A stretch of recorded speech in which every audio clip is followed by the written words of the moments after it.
Hello दोस्तों। इस video में हम जानेंगे जो आप स्क्रीन पे देख पा रहे हैं कैप्चा कोड को। ये कैप्चा कोड दोस्तों क्यों मेंशन करना पड़ता है आपको बार बार और क्या ऐसे रीजंस हैं। तो इन सारे रीजंस के बारे में हम जानेंगे इस वीडियो में। तो वीडियो में आप बने रहें और देखें आप ध्यान से कि कौन कौन से वो रीजन से हो सकता है कि आप किसी एक रीजंस में आते हो और उसको आप अगर शॉर्ट आउट कर लेंगे तो आपको ये कैप्चा कोड नहीं शो होगा। दोस्तों अगर आप चैनल पर नए हैं तो चैनल को जरूर सब्सक्राइब करें, क्योंकि इस तरह की जो इन्फॉर्मेटिव वीडियोज है हमारे चैनल पे आती रहती है। तो दोस्तों इस कैप्चा कोड के कई रीजंस रहते हैं। जैसे मैं आपको एक ओवरव्यू दूं कि आप हो सकता है कि आपने अपना सिस्टम चेंज कर दिया हो, या विंडोज चेंज कराई है, या हार्ड डिस्क चेंज कराई है आपने, या फिर आपने सॉफ्टवेयर का रिन्यूअल नहीं कराया है। ठीक है, तो ऐसे 4-5 जो है रीजंस हैं।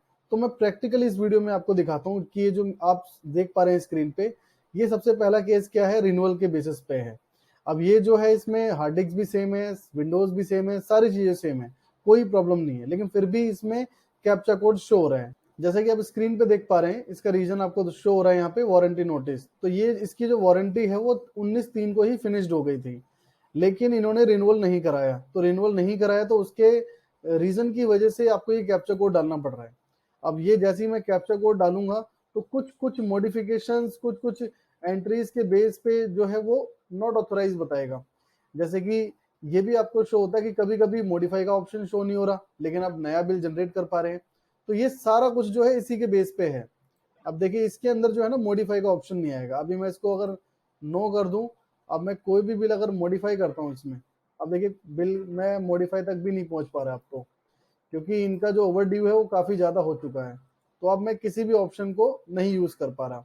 अब ये जो पार्टी है अगर रिन्यूअल कराती है तो इनके सामने इस तरह की कोई भी दिक्कतें फेस नहीं होगी। जैसे एंट्री को नॉट ऑथोराइज नहीं बताएगा, मॉडिफिकेशंस का ऑप्शन आएगा, और भी जो 2-3 रीजंस होते हैं वो अपने आप ही शॉर्ट आउट हो जाएंगे। तो ये रिन्यूअल का जो आप देख पा रहे हैं रिन्यूअल की वजह से है।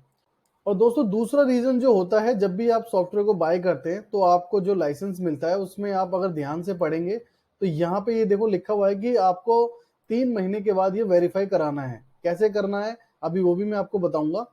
जबकि यहाँ पे दोस्तों देखो नोटिफिकेशन पूरा का पूरा मिला हुआ है आपको मेल के अंदर ही, कि आपका जो लाइसेंस है वो 27/9 की EXE के जो भी ऊपर वर्जन है या वो वर्जन है उसी में आप चला सकते हैं।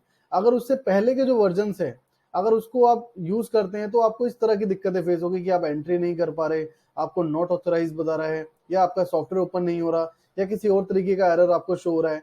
तो इस तरीके से आपको जो है ना कुछ दिक्कतें फेस होगी आपको। तो ये आपको वेरीफाई करना होता है। तो ये वेरीफाई कैसे करना है, जैसे कि मैंने यहाँ पे एक ओपन किया हुआ है। आपको आना है मास्टर के मेनू में। मास्टर के मेनू में आने के बाद आपको आना है मार्क लाइसेंसिंग, उसके बाद लाइसेंस वेरिफिकेशन। और यहाँ पे आपके पास 3 ऑप्शन है। पहला ऑप्शन है कि आप ऑनलाइन एंटर कर दें। ये ऑटोमेटिक ही, जो अगर आपका इंटरनेट कनेक्टेड है तो ऑटोमेटिक ये अपने आप ही फैच कर लेगा कि आपकी सिस्टम की डिटेल्स क्या है, आपका लाइसेंस नंबर क्या है, आपकी ईमेल आईडी, जो भी डिटेल्स आपने लाइसेंस के टाइम पे दी है वो सारी चीजें मैचेबल है। तो ऑटोमेटिक इसको जो है ये वेरीफाई कर देगा। अब दोस्तों दूसरा जो ऑप्शन है, आप मास्टर में आएंगे, मार्क लाइसेंसिंग और लाइसेंस वेरिफिकेशन पे क्लिक करेंगे और क्यूआर कोड पे आप एंटर करेंगे।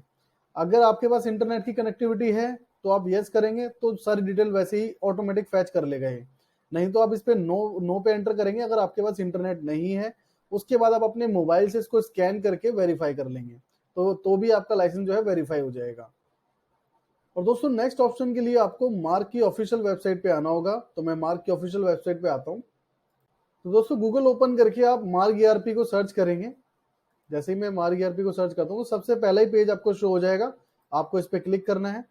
क्लिक करने के बाद आपको आना है दोस्तों लॉगिन में। लॉगिन में आने के बाद मार्क रजिस्ट्रेशन, और इसके बाद आपको यहाँ पे शो होगा वेरीफाई माई लाइसेंस। आप जैसे इस पे क्लिक करेंगे अब वो आपका ऑप्शन वर्क करेगा। कैसे वर्क करेगा, आप इसके लिए आएंगे सॉफ्टवेयर में, मास्टर के मेनू में मार्क लाइसेंसिंग, और जो थर्ड ऑप्शन आपका जो बचा हुआ है वो इसी के वर्क के लिए है। हम वेरिफिकेशन पे आते हैं, लाइसेंस वेरिफिकेशन, और फाइल पे आके आपको एंटर करना है और इसको नो कर देना है। अगर आपका इंटरनेट ऑन है यस कर देंगे तो ऑटोमेटिकली फैच कर लेगा ये, और नहीं है तो आप इसको नो पे एंटर करके ओके करें। और ये जो कोड आपको शो हो रहा है इसको आप सिलेक्ट ऑल कर लें, या उसके बाद आप कंट्रोल सी से इसको कॉपी कर लें और वेबसाइट पे जाएं और यहाँ पे कंट्रोल वी से पेस्ट कर लें। तो जो भी आपका कोड है उसके अंदर यहाँ पे आ गया है। अब इस पे आप क्लिक करेंगे। अब उसके बाद दोस्तों क्या है कि जो भी रजिस्टर्ड ईमेल आईडी है आपकी, आपका रजिस्टर्ड मोबाइल नंबर है, उस पे एक ओटीपी गया है। अब आप सॉफ्टवेयर में आएंगे, सॉफ्टवेयर में आने के बाद इसको आपको क्लोज करना है और यहाँ पे आपको एक ऑप्शन नजर आएगा, इसको हम क्लोज कर देते हैं।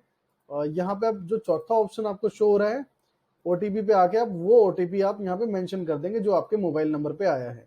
तो इससे भी आपका लाइसेंस जो है वेरीफाई हो जाएगा।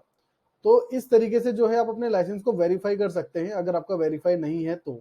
अब दोस्तों 2 केसेस के अंदर आपको जो है रजिस्ट्रेशन करना होगा अपने मार्क लाइसेंस का दोबारा से। पहला केस ये है कि अगर आपने विंडो चेंज कराई है, उस केस में आपको करना होगा, या फिर आप किसी फर्स्ट पीसी में जो यूज कर रहे थे आप मार्क सॉफ्टवेयर को, अब आपने उसको चेंज करके किसी दूसरे पीसी में डेटा को ट्रांसफर कर लिया है, अब किसी दूसरे पीसी में यूज कर रहे हैं। तो इन दोनों केसेस के लिए आप यूज करेंगे इसको। अब मैं इसके लिए आऊंगा मास्टर में, मार्क लाइसेंसिंग और लाइसेंस रजिस्ट्रेशन। इस पे क्लिक करने के बाद बाय डिफॉल्ट आपकी जो है डिटेल्स आ जाएगी, बट यहाँ पे आपको अपना नाम मेंशन करना होगा, जैसे कि मैंने अपना नाम मेंशन कर दिया। और उसके बाद डेजिग्नेशन में आप डाल सकते हैं जो भी हैं, आप अकाउंटेंट हैं, ऑनर हैं, और क्या सॉफ्टवेयर टाइप है आपका, सपोज एफएमसीजी वर्क है मेरा, रिटेल या होलसेल जो भी है। उसके बाद यहाँ पिन कोड आप मेंशन करेंगे, बस इतनी ही डिटेल्स दोस्तों यहाँ पे चाहिए। उसके बाद आप ऑनलाइन रजिस्ट्रेशन पे क्लिक करेंगे और इस पे क्लिक करने के बाद आपको यस करना है। अब यस करने के बाद दोस्तों आपके रजिस्टर्ड मोबाइल नंबर पे एक ओटीपी आया है, वो ओटीपी आप यहाँ पे मेंशन करके ओके करें। अब जैसे आप इसको मेंशन करके ओके करेंगे तो जिससे भी आपने सॉफ्टवेयर बाय किया है, जिस प्रोवाइडर से भी आपने बाय किया है, तो उनके पैनल में एक रिक्वेस्ट जाएगी एक्सेप्ट करने के लिए। तो आप उनको कोऑर्डिनेट करेंगे और एक्सेप्ट कराएंगे और उसके बाद फिर आपके पास ऑटोमेटिक मेल आ जाएगा, जैसे फर्स्ट टाइम जब आपने बाय किया था उस टाइम जब आपके पास मेल आया था। और उसके बाद आगे का प्रोसीजर वही है, जो मेल आपके पास आया है और जो भी इसमें अटैचमेंट है उसको डाउनलोड करके आपको मार्क के फोल्डर में पेस्ट करना होगा। कॉपी वहां से कॉपी करेंगे और मार्क के फोल्डर में पेस्ट कर देंगे। आई होप दोस्तों कि आप समझ पाए होंगे कि अब जो कैप्चा कोड आपके पास आ रहा है वो किस वजह से आ रहा है। अब आप उसको एनालाइज करिए कि आपका लाइसेंस रिन्यू कराना है आपको, या हार्ड डिस्क चेंज कराई है आपने, या विंडोज चेंज कराई है, या पीसी चेंज किया है आपने। तो कोई भी एक ऐसे रीजन होंगे जिसकी वजह से ये आपको दिक्कत फेस हो रही होगी। और जो शुरू में मैंने बताए हैं, अगर उनमें से किसी में भी आप आते हैं तो उसको उस तरीके से फॉलो करके अपने लाइसेंस को वेरीफाई कराएं, फिर उसके बाद कैप्चा कोड का ऑप्शन आपको नहीं आएगा। वीडियो अच्छी लगी वीडियो को लाइक करें, चैनल को सब्सक्राइब करें ताकि इसी तरह की और भी इन्फॉर्मेटिव वीडियोस आपको मिलते रहे। Thanks for watching.